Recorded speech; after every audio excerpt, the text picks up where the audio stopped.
Líderes da Câmara dos Deputados se reúnem hoje em Brasília e o que se espera é que o projeto de anistia seja mais uma vez discutido. Acompanhem com a Vitória Abel.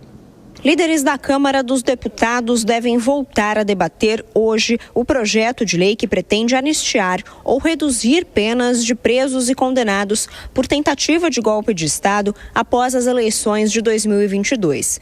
O presidente da Casa, Hugo Mota, avalia seguir com um texto mais restrito, defendido por líderes de centro e também pelo presidente do Senado, Davi Alcolumbre. O formato diminuiria as penas de presos e condenados por tentativa de golpe, mas não os perdoaria por completo.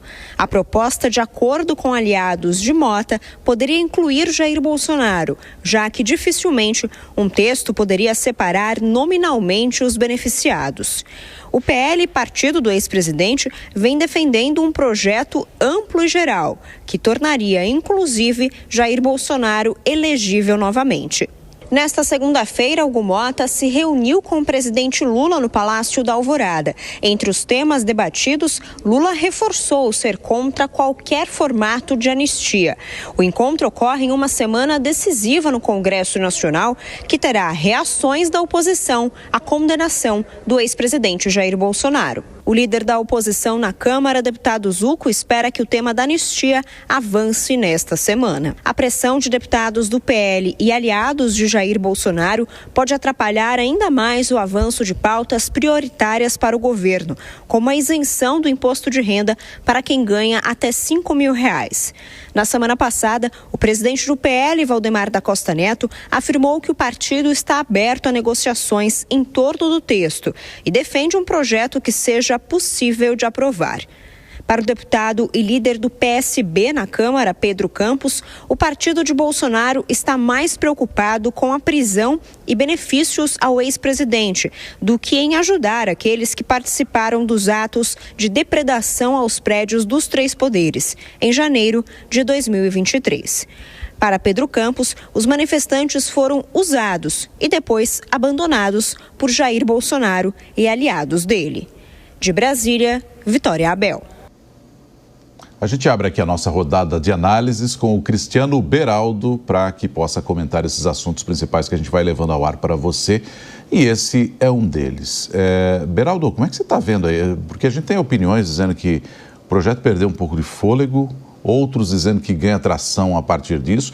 Tinha a possibilidade do governador de São Paulo estar em Brasília nesta semana, até para tentar engajar mais no chamado projeto da anistia. Por enquanto ele não vai.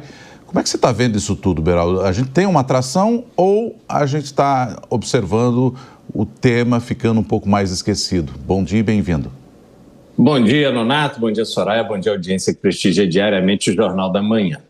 Olha, é interessante, Nonato, porque nós estamos observando as engrenagens da política que parecem não funcionar nesse caso da anistia.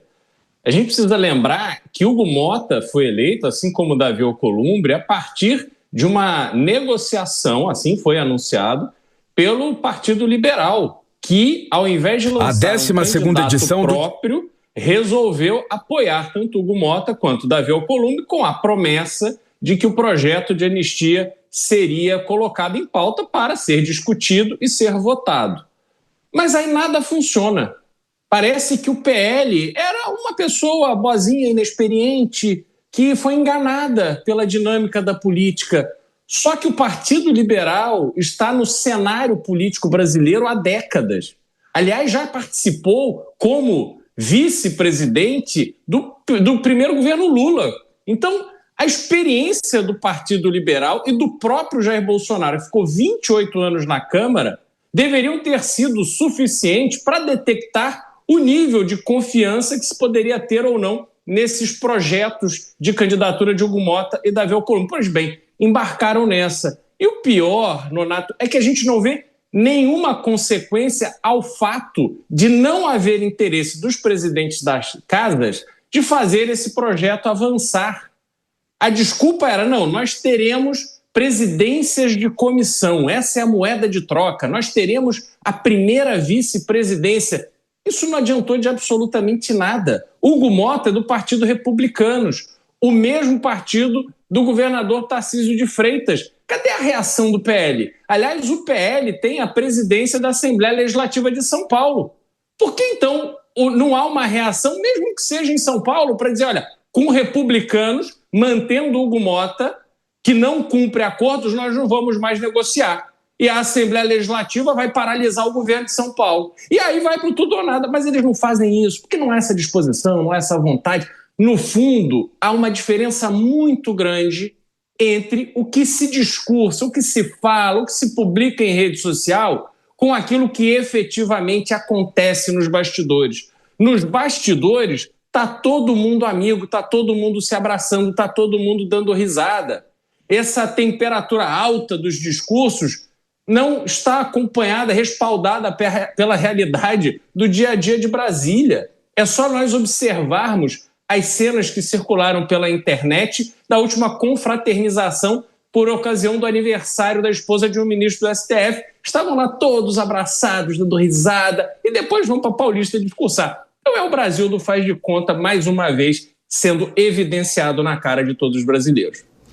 Vamos ouvir também a análise do Túlio Nassa, que também está conosco nessa manhã. Bom dia para os dois. Túlio, a gente tem acompanhado também um vai e vem das intenções do próprio Hugo Mota, que num primeiro momento se mostrou resistente, agora já admite que o projeto pode ser votado em algum momento. A quem cabe decidir a anistia? Olha, Soraya, bom dia ao Nonato, bom dia ao Beraldo também, bom dia à audiência da Jovem Pan. Essa questão ela é um pouco mais complexa, né? É o puro suco da política. Há uma costura aí muito delicada sendo traçada. E por quem? Pelo Centrão, que é o fiel da balança. É quem tem o poder de decidir sobre a anistia. Por quê? Porque se ele se juntar ao governo Lula, ele faz 2-1 contra a direita. Se ele se junta à direita, ele faz 2-1 contra o governo Lula. E o que é o Centrão? Na verdade, qual é o verdadeiro interesse? O Centrão busca equilibrar entre a possibilidade de uma aliança político-partidária com o espólio eleitoral de Jair Bolsonaro e, de outro lado, o Centrão também não quer ficar mal com o Supremo Tribunal Federal e, por fim, se não bastasse essa arte do equilíbrio, também não quer ficar de todo mal com o governo federal. Por quê? Porque precisa de cargos, precisa de emendas. Então, nessa costura, o jogo me parece que travou um pouco na vinda do governador Tarcísio para Brasília. Por quê? Porque ele estava aguardando a autorização de Alexandre de Moraes. E por que essa presença era importantíssima? Porque provavelmente iria se discutir entre Jair Bolsonaro e Tarcísio sobre qual seria o candidato que Bolsonaro iria apoiar. O Centrão sabe que Bolsonaro é fiel às suas promessas políticas. Vamos lembrar, aqui na campanha eleitoral para a Prefeitura de São Paulo, que ele deixou de lado o Salles e apoiou o Ricardo Nunes, o candidato de centro que venceu as eleições. Então é óbvio, Lulante, que o Centrão está aguardando essa costura, Soraya. Qual que é a costura? Jair Bolsonaro não apoiar para presidente um candidato do seu clã, da sua família, depositar apoio em alguém que transite pelo centro e aí sim deve desaguar o PL da anistia. São estratégias que estão sendo costuradas nos seus mínimos detalhes.